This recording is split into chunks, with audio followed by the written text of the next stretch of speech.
your community, but also into your homes.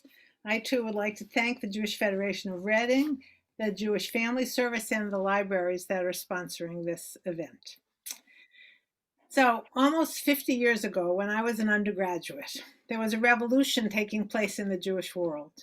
I wasn't active in creating that revolution, but it was part of the reason I ended up going to rabbinical school in 1971. That revolution was energized by the beginning of the Jewish counterculture, and it was captured a few years later by a book that was modeled after the Whole Earth Catalog, which was called the Jewish Catalog, a do-it-yourself kit. Some of you might remember it. I'm going to hold it up. This is what it looked like, the Jewish Catalog. If you remember it, raise your hand and wave. This book, the Jewish Catalog, empowered that generation of baby boomers, many of us, as the introduction said, to take back Judaism from the staid hands of our elders and reshape it for our own times.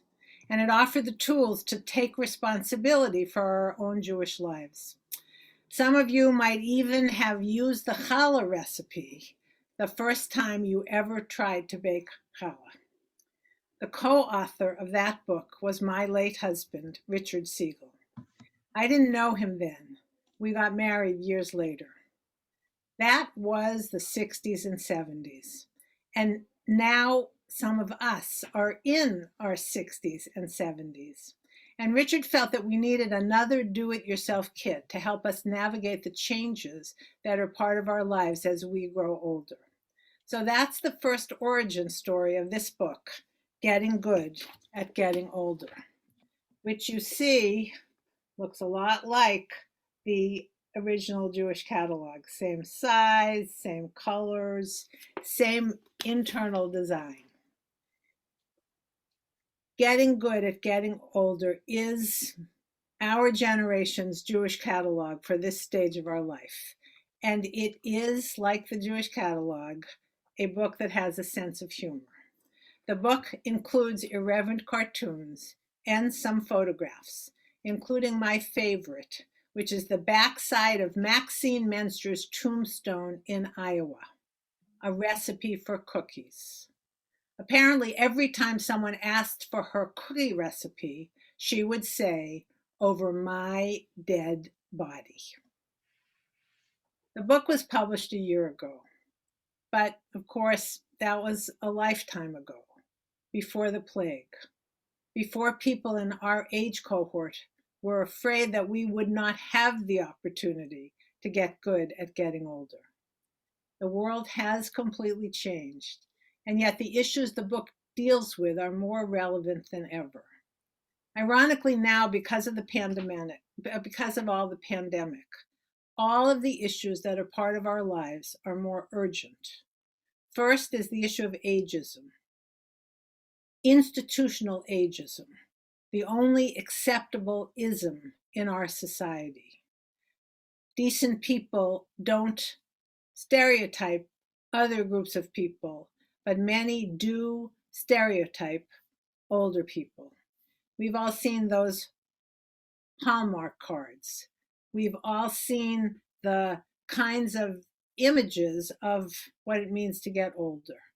Many of us understand how hard it is for active older adults to get jobs or to even be considered for certain positions.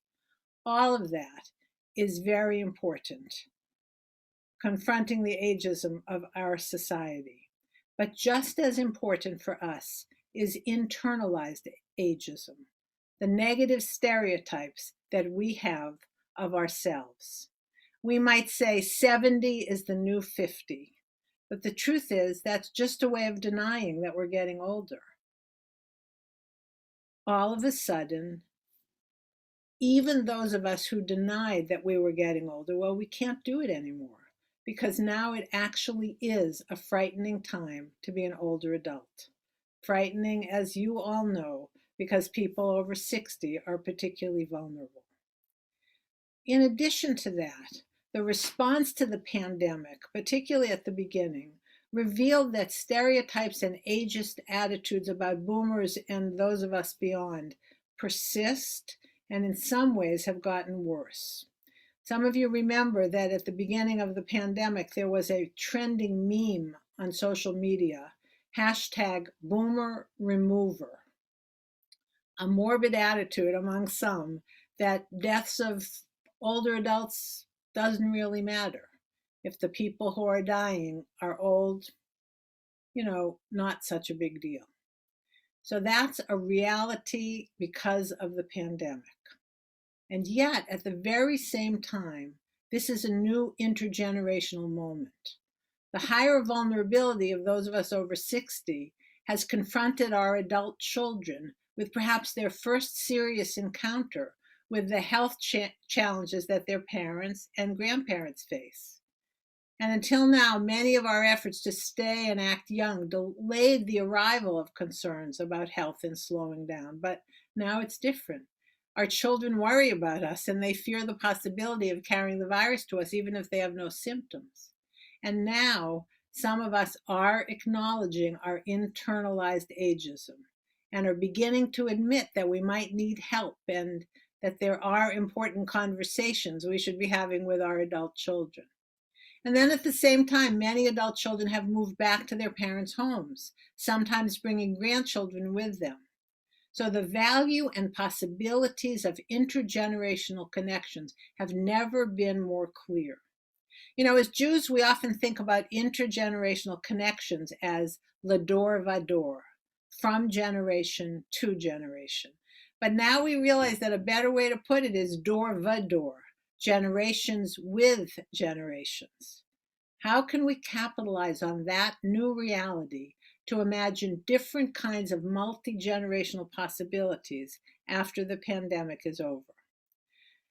Another way in which the pandemic has exacerbated issues that we deal with is the increased focus on loneliness and isolation in our age cohort, which, as all of us know, is only made worse by sheltering at home.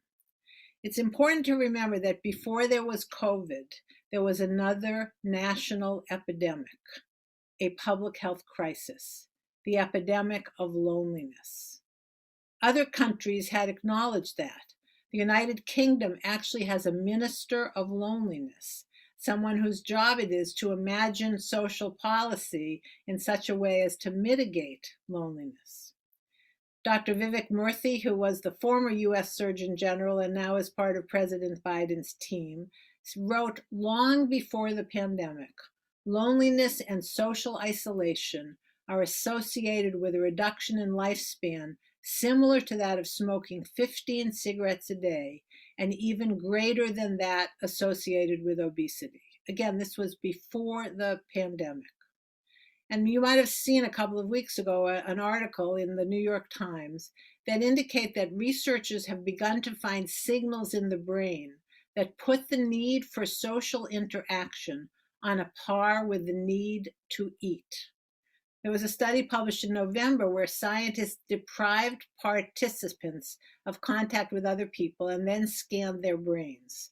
After just 10 hours of isolation in a lab, where they could read or draw but had no access to phones or computers, people reported feeling lonely and craving social interaction.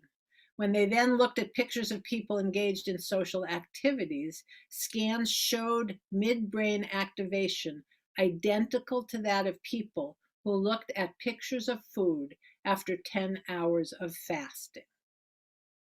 Without that social connection, people often become depressed, which further feeds feelings of loneliness. And it turns out that chronic loneliness is also linked to higher rates of heart disease, Alzheimer's disease, suicide, and even death. So loneliness, isolation, a huge issue for people in our age cohort. And then a fourth is the importance of technology. Many of us are new to the technology that's been so life-sustaining during this crisis. I'm not a digital native, neither are many of you. Those instructional YouTube videos and webinars, they often intimidate and frustrate me and sort of exacerbates the isolation that sometimes already exists. And the pandemic has put at the center of our consciousness questions of how to use technology to stay connected. Not just Zoom, which has been life saving, but also WhatsApp, Facebook, with all the challenges of social media, as well as intentional reaching out to old friends. I don't know about you, but I'm in touch with folks that I went to college with that I hadn't been in touch with for many years, but now, because of the time and because the technology is available, even though it was before, people are beginning to use it. But it's important that we recognize that this is a double-edged sword. Clearly, these digital tools have benefits, but there are trade-offs. There's even some evidence of a loneliness paradox, where tech and social media that should make us feel more socially connected actually increase loneliness. And I don't know about you, but I suspect we all know about Zoom fatigue and Zoom life cycle events. Anyone who's ever attended a virtual funeral or wedding or even just a virtual happy hour realizes that it may be better than nothing, but often it feels drastically inadequate. And according to one survey, these virtual social gatherings failed to reduce loneliness among 48% of the people polled and actually increased loneliness among 10% of the respondents. There's no question that after the pandemic is over, and it will eventually be over, we're going to have to ask ourselves how we live in a hybrid world, which is going to be some kind of mixture of face-to-face engagement and some ongoing connection through technology. So this book came out a year ago, October, a lifetime ago. Let me tell you the second reason that Rich and I wrote the book. I was 62, beginning to think about our next stage, what Richard and I would do in our retirement. And I noticed that a huge percentage of our congregants were boomers. Many were leaving the congregation. That observation led to a listening campaign where we talked to about 250 congregants in people's homes in facilitated conversations led by congregants. And we asked folks, how do you feel about this stage of life? The stage between maturity, when we built our families and our careers, and frail old age. It turns out that this is actually a new life stage. It didn't exist for our grandparents. We're now living approximately 30 years longer than people were a century ago, thanks to advances in medicine, education, and science. And these years are not tacked on to the end of our lives, but in the middle, between midlife and frail old age. Again, it's a whole life stage that didn't used to exist. We asked people, what do you want in those extra years? Now that more years have been added to your life, how do you add more life to those years? We asked, what keeps you up at night? What gets you up in the morning? What are your fears? What are your hopes? And we also asked, what do you call yourself at this stage? What do you call yourself at this stage? I'm going to ask you to put in the chat how you like to be called. Do you like the name seniors? Do you like the name boomer? Do you like the name retired, rewired, seasoned, elder? Do you like to call this stage of your life the third chapter, the encore generation? We don't even know how to name this. And if you can't name it, it's hard to know how to describe it. And I was moved, as many of you know, were by that extraordinary poem at the inauguration. The last lines of it were something like, first you have to see it, and then you can be it. So seeing it, what is it that we're seeing, and how do you want to be called? So the name I like best was coined by Dr. Laura Carstensen at the Stanford Center on Longevity. She calls people in this age cohort perennials, still blooming at this stage in our lives. Some years not so good, some years better, but still blooming. Many of us call ourselves boomers, and some of us technically are boomers. Boomers are people that were born between 1946 and 1964. But it's important to remember that this new stage is not just about us. Someday our millennial children and grandchildren will be in this stage. They'll be between 60 and mid 80s. It's not a chronological age, actually, but it's a life stage. Some of us are healthy and still active. Others wrestle with physical challenges, with disabilities, with illness, with caregiving. Some of us are parents of adult children. Some of us are grandparents. And some of us don't have kids or grandchildren, or don't have the kinds of connections with them that we wish we had. Some of us have partners. Some of us are solo agers. Some of us have discretionary resources. Some of us worry about our financial futures. It's important to notice that we have very much in common, but we're still a diverse group. And it's important that we see each other. And it's important that we recognize that how we do this stage of our life is going to have implications for the generations that come after us. So back to the listening campaign, people shared their fears. The first fear was becoming invisible. Who am I when I'm no longer the senior rabbi of Temple Emmanuel of Beverly Hills? The second fear was being isolated. Our social capital constricts at this stage of our life. People that might have been quick to return our calls 10 years ago, they're not so quick to do it now. Emails don't get answered in quite the same way. Who are my friends? The third fear was being without purpose. What am I going to do all day? And the fourth was being dependent. God forbid I should ever be dependent, particularly on my children. So those were the fears: becoming invisible, becoming isolated, being without purpose, and being dependent. People shared questions. How do I navigate changing relationships at this stage of my life? With older parents, with millennial children, with intimate partners, and in particular, with friends. How do I nurture long-term connections? How do I let go of toxic friendships? Now that I know really that there's less time ahead than there was behind, do I still want to keep people in my life who suck energy from me, as opposed to nurturing and giving me energy? How do I make new friends at this stage? And then a question that is connected to that. As friends move away, kids too, with whom do I want to grow old? And in what kinds of settings? Do I want to move to a retirement community? Do I want to move to be near my kids? Do I want to share my house?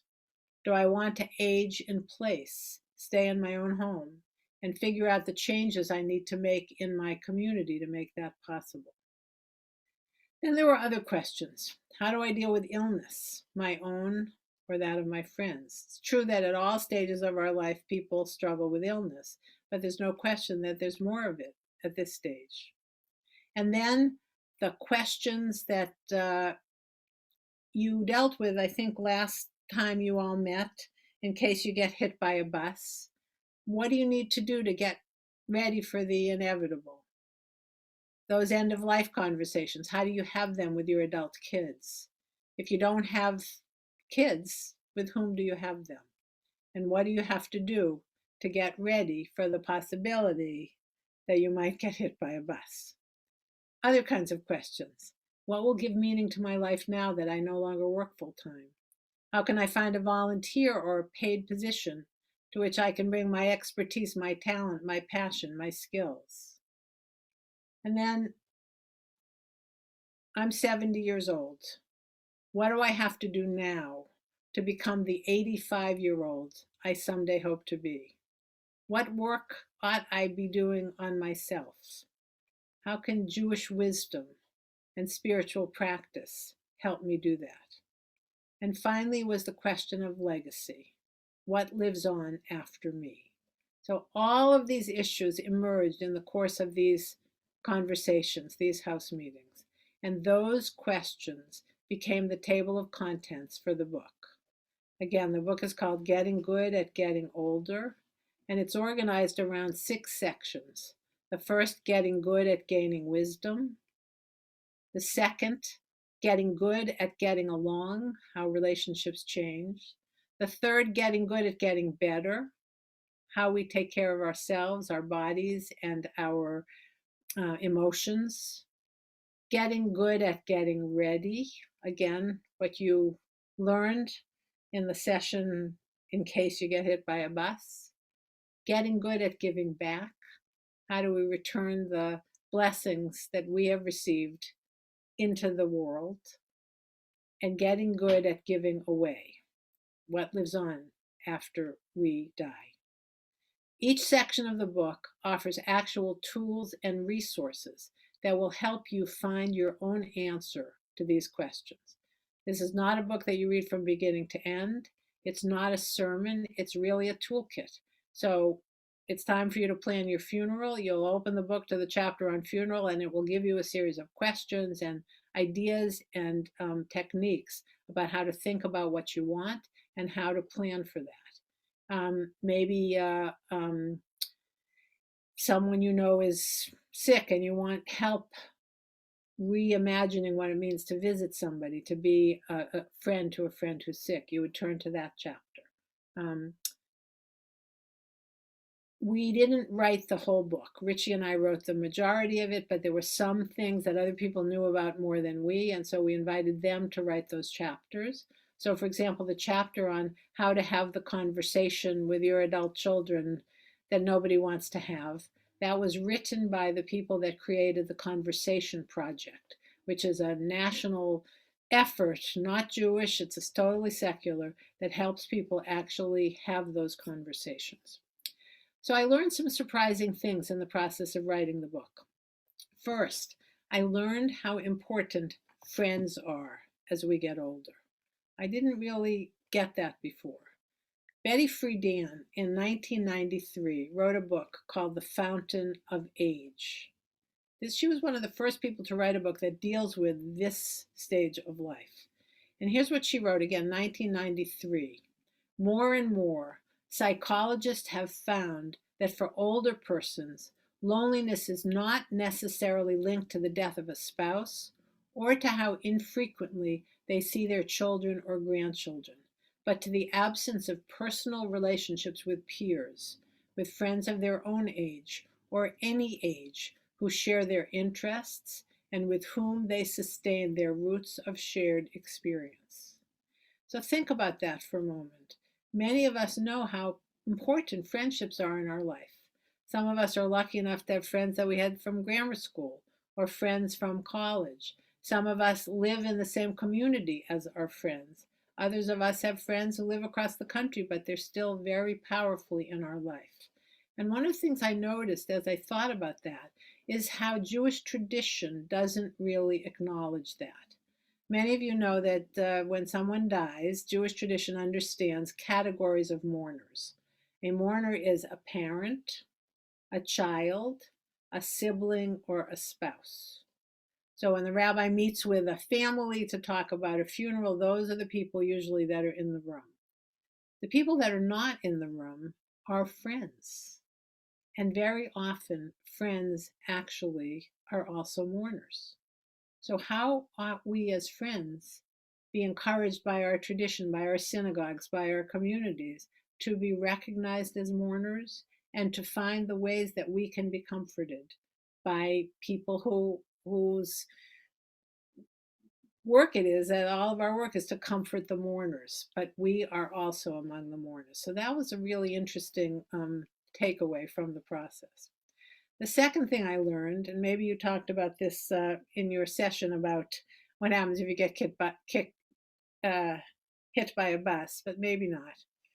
How few people have shared their end-of-life wishes with anyone beyond their doctor or lawyer. So in my congregation, it turns out that the majority of people have end-of-life directives, but a very small percentage of them had actually ever shared them with their adult children or the people that are going to be in the room making that decision. So as a rabbi, I've sat in far too many hospital rooms where a beloved or even not so beloved mom or dad is no longer in a position to be able to articulate what he or she wants, and the adult children can't agree, and they're fighting with each other. This leads to toxicity and to family tragedy that could so easily be avoided if everybody were in the room together long before there was a need to have the conversation. The third thing that emerged, and I mentioned this a little bit in terms of us being mourners, that Jewish tradition really does have wisdom as we negotiate this stage. For example, ritual. It turns out, when you think about it, that Jewish tradition acknowledges that there are moments in our lives that need to be noticed. One way of understanding that is life cycle events. A baby is born, and the first life cycle event is a Brit Milah or a covenant ceremony, right? Girls are entered into the covenant now through a ceremony. The next, depending on your religious orientation, might be a Pidyon Haben, a redemption of the firstborn son, or in some communities, a redemption of the firstborn child. Then there's a bar or bat mitzvah. Then maybe there's a confirmation. Then maybe there's a wedding, or a wedding and maybe there's a divorce. And then what is the next life cycle ritual that takes place after a first wedding? The Jewish ritual, what is it? I can't hear you, but some of you seem to be saying it's a funeral. Isn't that interesting? God willing, I am going to be living more years between when I was married for the first time and when my funeral is than between when I was born and when I was first married, right? So what about this stage of our life? Is it possible that it's just bereft of ritual? So some people would say, well, we don't need particular rituals because we're going to relive those moments in our children and grandchildren. And that's a coherent answer. For me, it's not good enough because, first of all, not everybody has children and grandchildren.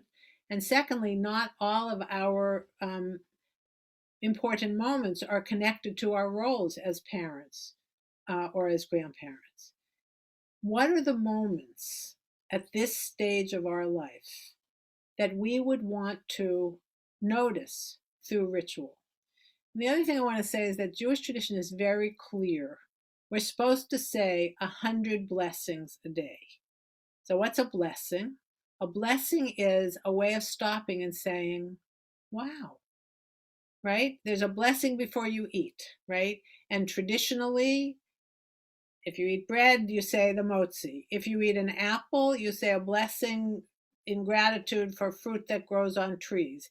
If you eat a potato, it's gratitude for something that grows in the earth. If you see the ocean for the first time, there's a blessing. There's a blessing when you come out of the bathroom and your body is working well. There's a blessing 100 times a day. And really what the tradition is saying to us is pay attention, notice, however you think about God or don't think about God, or is there something bigger than you, whatever it is, this is a spiritual practice that helps you pay attention. What are those moments in this stage of our life that we want to pay attention to? And what would it mean to create rituals around that?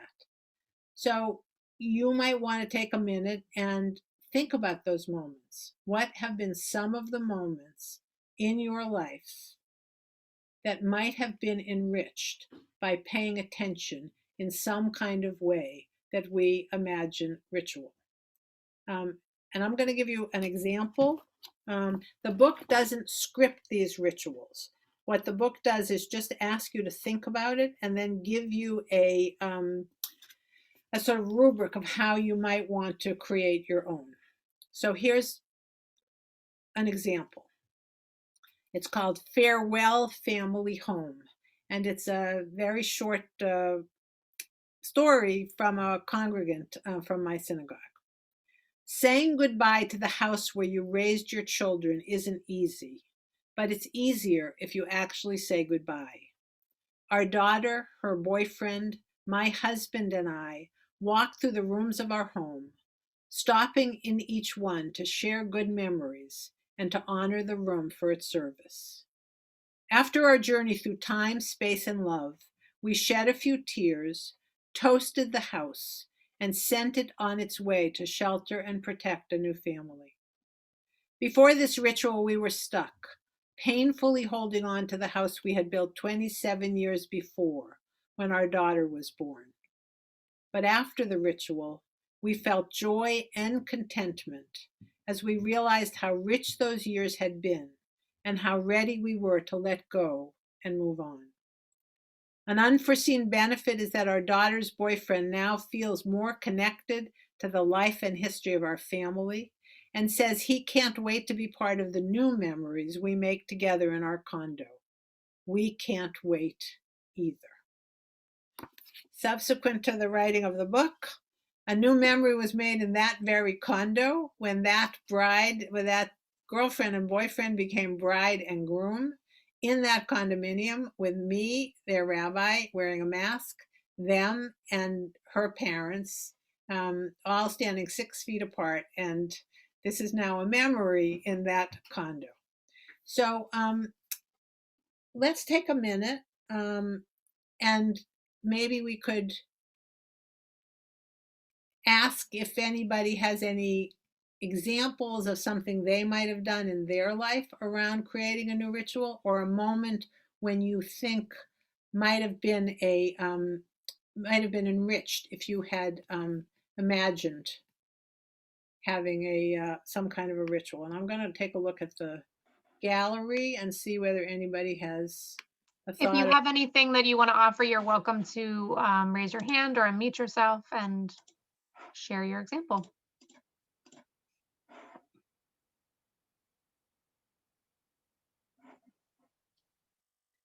So let me give you another example. I live in Los Angeles. I'm not so sure what it's like where you live, but a big deal in Los Angeles is driving. And it's a very important, difficult decision when it's time to give up the car keys. It's experienced completely as a moment of terrible loss. And honestly, also some shame. Imagine the possibility that we created some kind of a ritual which would acknowledge that the decision to give up driving is not about loss, but it's actually about wisdom. And that we said that people who were wise enough to know when that moment came should be honored in some kind of way. We could do it at our synagogues. We could do it through the Jewish family service with the library. I mean, who knows what the setting might be. But the thing that would be useful about this is, first of all, it reframes what is experienced as a loss as a sign of wisdom and maturity. And second of all, it engages the community in taking some responsibility for what happens now when I can't drive anymore. That somehow the community now, it's on them, it's on all of us together to figure out alternative ways for people who are wise enough to not be driving anymore, but still want to go to synagogue or still want to go to the library or still whatever. Interesting to imagine how ritual, public ritual, would in some way change what is experienced as a loss into something that is also a blessing. Any thoughts, reactions?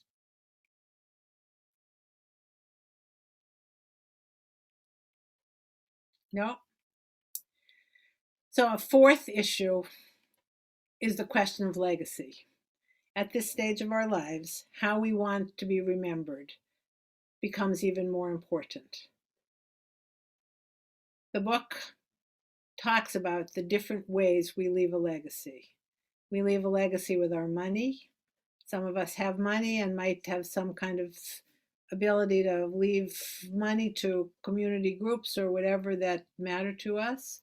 Some of us have less money, but still we're Jews, so we give tzedakah. How we think about what we leave behind in terms of money is an important part of legacy. Our stuff. I have some bad news for you all. Our kids don't want our stuff. What are we going to do with that stuff? I don't know whether any of you have gone through the challenge of downsizing. I'd be curious to hear about how you are handling the issue of when your kids don't want your stuff. What do you do about that? Anybody want to share that? Yes, no?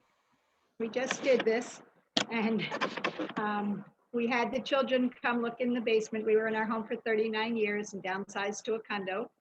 And we let them look through everything and said, are you ever going to want this? If so, we'll, keep it for you, or you can take it. And if not, we just got rid of it. Bye-bye. Just got rid of it. And we're dealing with that. I mean, the important things either we have or our children have. But the other stuff we said is just stuff. And how did that feel? How did it feel to them? How difficult was it to decide to do that? It was easy for them if they looked and they said, we would never want that. I mean, it was multi-generational stuff. It was like my parents' china, sets of china, things like that. And I looked at it and I was honest and I said, I know that they will never want it. It's good china, but it's old fashioned and it's not anything they would ever use. And so we dealt with that, and we moved to a community close to one of our children. And we are very happy because now we have all kinds of memories. They have some of our furniture in their home and they have other things of ours, and we're making new memories. So what is your advice to other people? I think Early. Start early, right? Start early, but involve the children and have discussion with them of, are you ever going to want this? Mhm. If not, and we don't want it or don't have room for it, we will get rid of it. Mhm. And where did you get rid of things that had value, like your grandparents' china? We had someone from an auction come, and we also had someone from a concern that collects things to donate to needy families. Mhm. So some of our bedding, beds, bedroom furniture, things like that, that we were not going to use. He came in, they have a big warehouse and they will take it to give to other people who need it. And then we give them a donation, a monetary donation. Thank you for sharing that. Anybody else? Carol? Yeah, my children have already come to my house. We are not in the process of downsizing. It's something at least probably 10 years in the future, and they've already said you have too much stuff.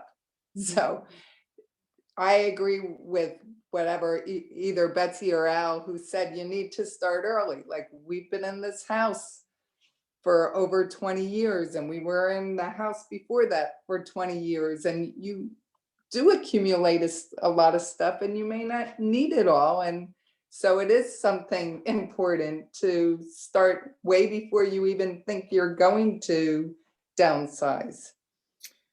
So that is actually really good advice for everything connected to getting good at getting older, is to start early, because we are all getting older, and to wait until we're 65 or 70 or 75 is not a wise thing to do.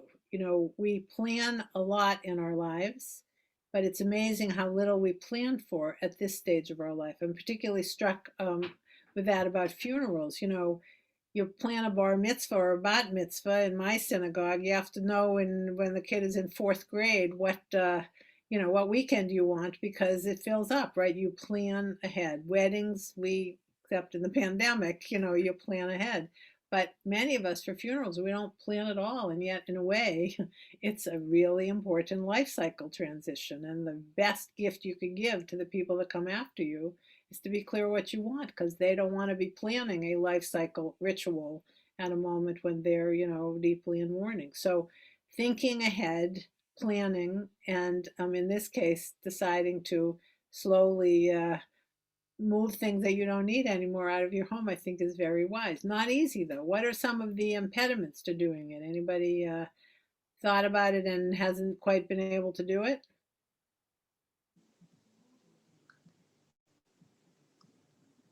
I like my collections. They bring me happiness, but I know my children aren't going to want them. So I'm just enjoying them while I can, and knowing that they're not going to be going with me to wherever my next stage is. Mhm. Yeah. Okay, Sue, I saw you had a comment in the chat. Do you want to unmute and share it?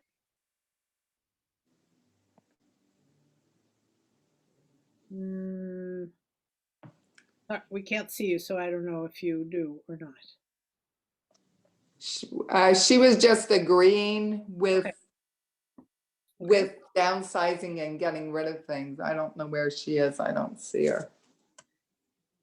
So my story about this is that I live in Los Angeles. I grew up in Boston.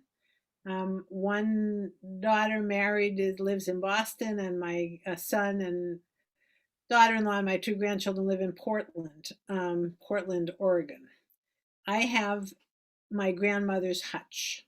It's a very beautiful cabinet. It's an antique. I remember it when I was a little girl in my grandmother's house. And it was important to me when I moved out here that I had something of my grandmother. So it was schlepped across the country. It's been in my living room for all these years.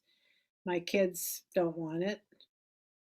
And it's sort of heartbreaking to imagine, I'm not going to put it out on the street and have, the sanitation department pick it up. And as I really wrestle with this, I realized that it isn't the hutch that matters to me.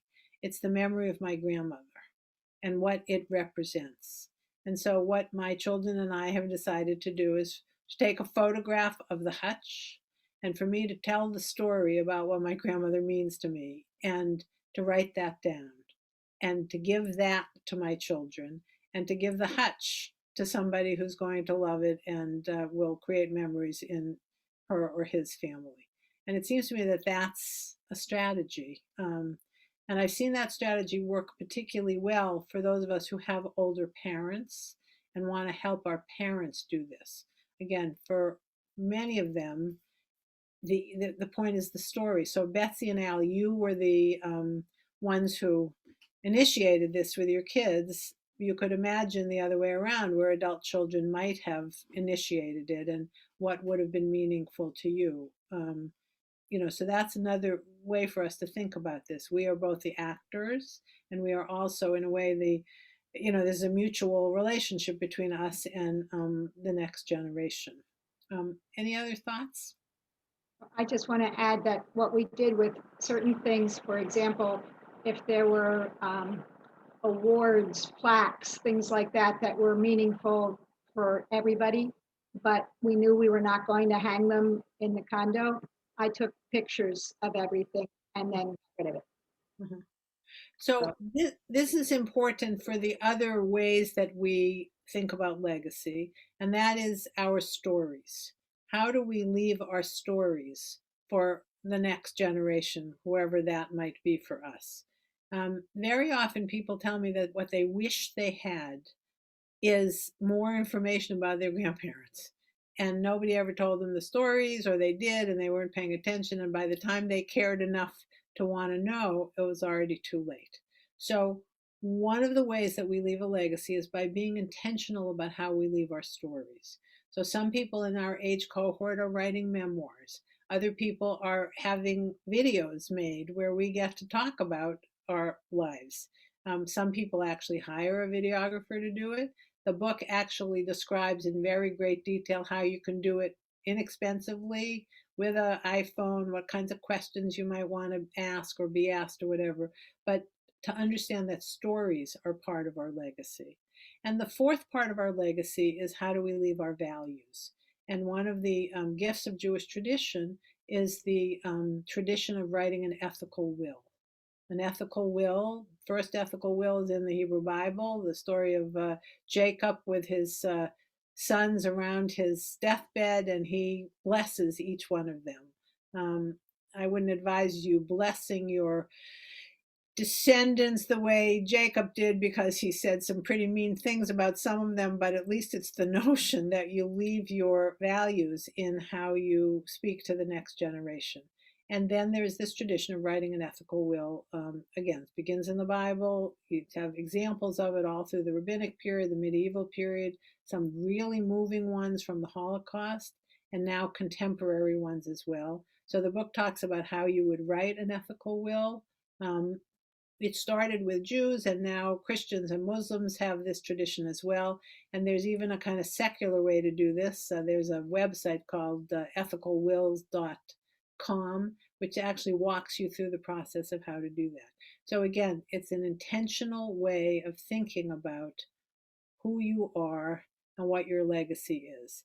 And people who have actually tried to do this, it's as much for us as it is for whoever is going to be the recipient of this. Because my colleague at Temple Emmanuel, his parents have been writing ethical wills every 10 years, starting when they were 50. They're now in their 80s. And each time that they sat down and thought about what their values were that they wanted to communicate, it was a kind of a recalibration for them as well about what they wanted to pay attention to at this stage of their lives. So this is a way of us paying attention to who we are, who we want to be, and what we leave behind. What I learned most from writing the book was how important it is to have a sense of humor. Because if you don't have a sense of humor, forget it. This is going to be not a opportunity for optimism and curiosity, but rather understood as simply a time of decline. The bottom line of this book is that 70 is not the new 50. 70 is the new 70.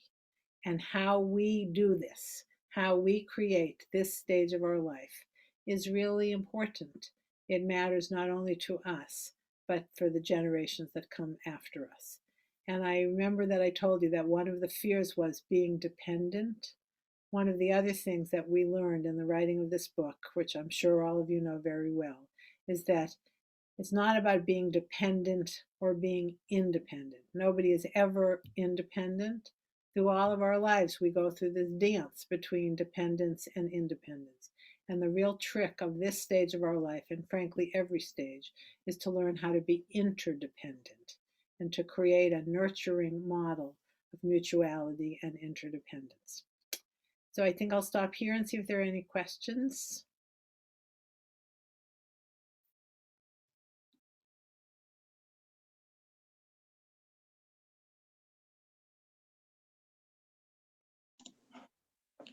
Well, I have a question. Your book had a lot of wonderful resources. I like the fact that after each chapter you have resources behind it, so that if there's more information that you want, it's accessible, and it presented aging in a very positive, powerful way, giving each of us the opportunity to in a sense take charge of our aging and do it the way we want to do it. But we do face a lot of losses as we get older.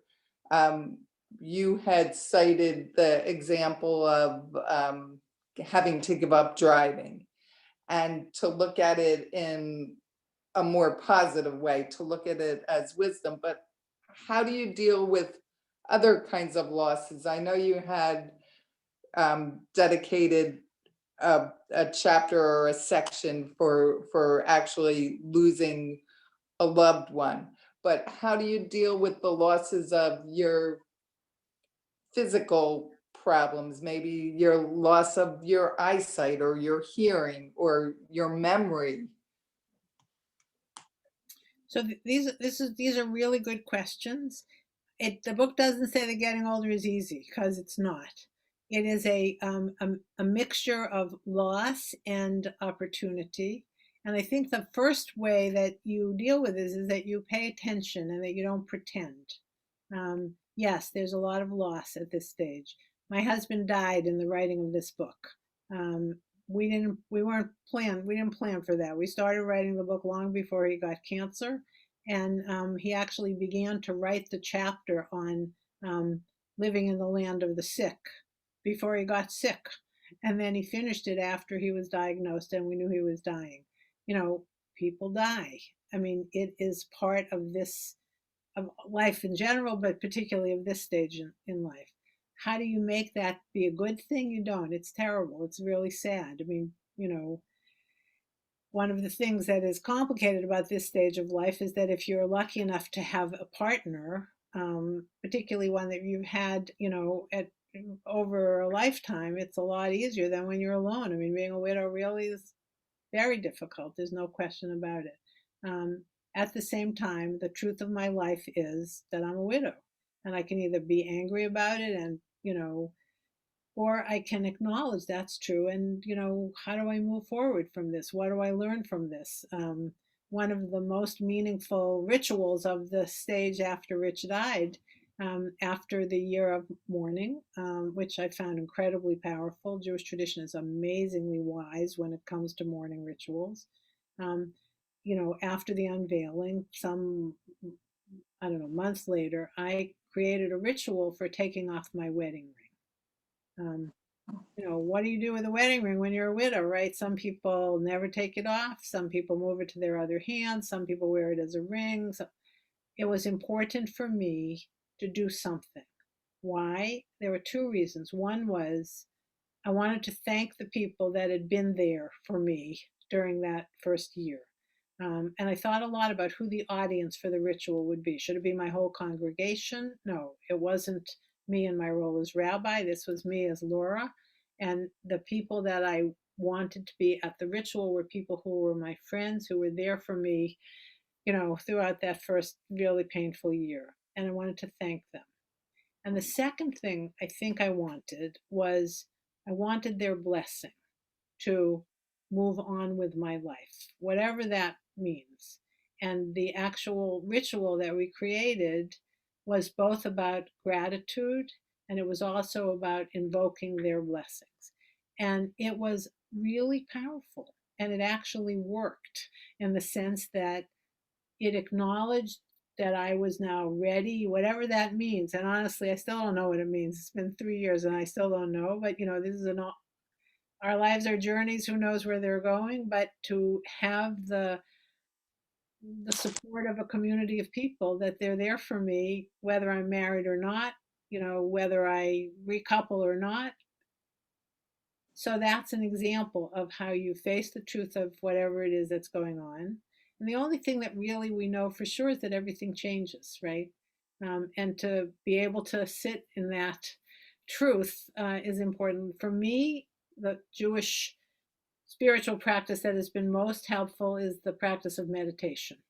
And I sit every day as part of the Institute for Jewish Spirituality, which is open to every single one of you and anybody else.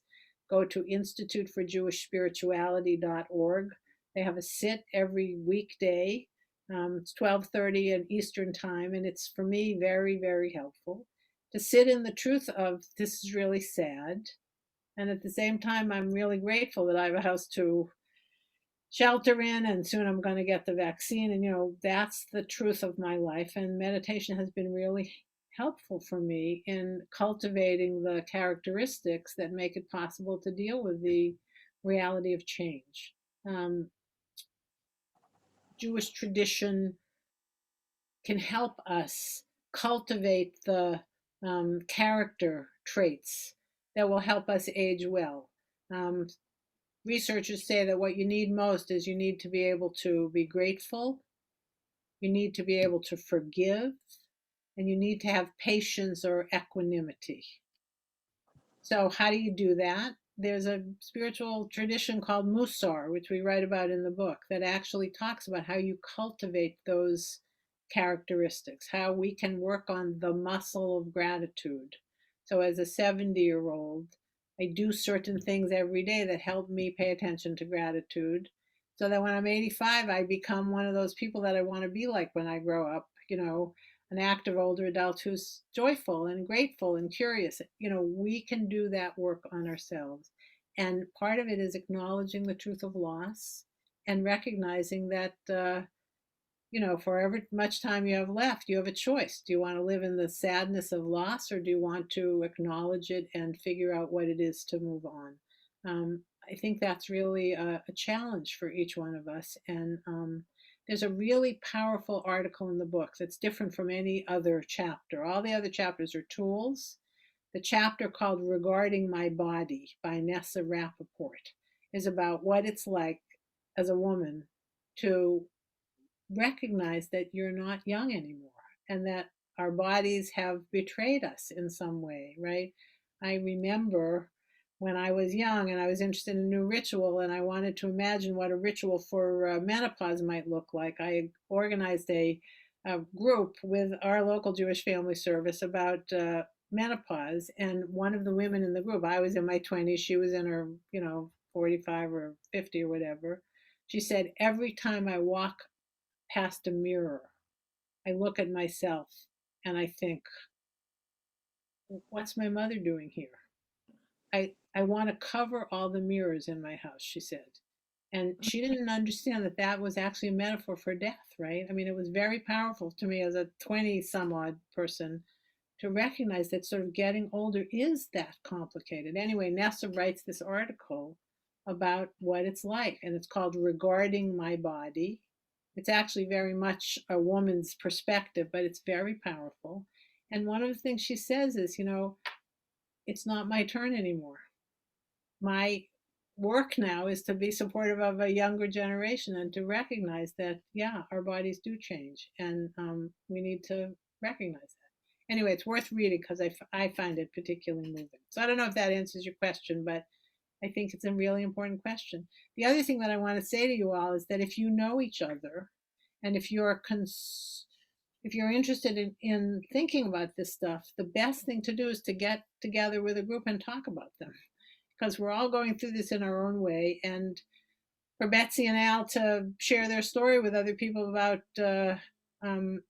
decluttering could be helpful. And Carol, for you to raise that question with other people could be helpful. And, we are the experts in this because it's us. We're going through it, and we can really be present for each other, and organize these groups. There's a wonderful book called Wise Aging that was written by Rabbi Rachel Cowan and Linda Thal, which is actually a workbook for what could be like a book club about wise aging. What does it mean? And, you all could create that together. You don't need a rabbi. You don't need a social worker. You just need smart people who are willing to share with each other. So I encourage you to think about that as, as a gift of our tradition and the gift of community. I just joined a group in our new community with that book. We're starting next week. Well, I'm curious to know how it goes. Do me a favor and send me an email. Okay. My website, RabbiLauraGeller.com. I'm seriously, Betsy, I'm really seriously interested in how it goes, right? And, then all of you should ask Betsy if it's good, and maybe you can, learn from her how to start a group, to start another group. In the minute we have left, I want to, close. Is there any other questions? Amanda, any other announcements you want to make? I don't think so. If there's any other last minute questions, thank you so much, Rabbi Geller, for this fascinating conversation. I think it opened a lot of ideas. My head's turning. I'm sure Carol and I will talk tomorrow about programming ideas based on some of the things you talked about, which I think will be really beneficial for our community. And we look forward to seeing everybody next week on Monday. Our next Literatour event is with Jan Eliasberg, author of Hannah's War. You can sign up at readingjewishcommunity.org. Thank you so much, Rabbi Geller. Before you go, I just want to make a closing comment. Sure. I do want to remind you that this book is not a book you read from beginning to end, but it's a resource.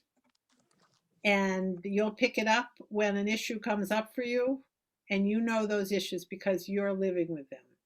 But what I want to remind you of is that how we respond actually matters. And so let me close with a word of Torah.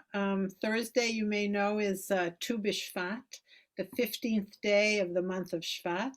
Tu is one of the ways you say with Hebrew letters the number 15. So it's the 15th of the month of Shvat. It is one of the 4 Jewish New Years, the New Year of the Trees. Apparently, the way you count how old the tree is you start counting from one Tu B'Shvat to the next. So, according to tradition, at least in the Talmud, that in the Bible, actually, I guess, the sap begins to flow in trees starting on Tu B'Shvat. So it's not really spring yet, but it's the beginning of the coming of spring. By the time of the Kabbalah, of Jewish mysticism, the mystics understood this not as the New Year of trees, but as the New Year of the tree of life. And the mystics understand the tree of life as an inverted tree with the roots in heaven, the trunk linking heaven and earth, and the branches connecting all of us to each other. And for the mystics, the flow of life, of divinity into our world happens again on Tu B'Shvat, so the New Year of the trees.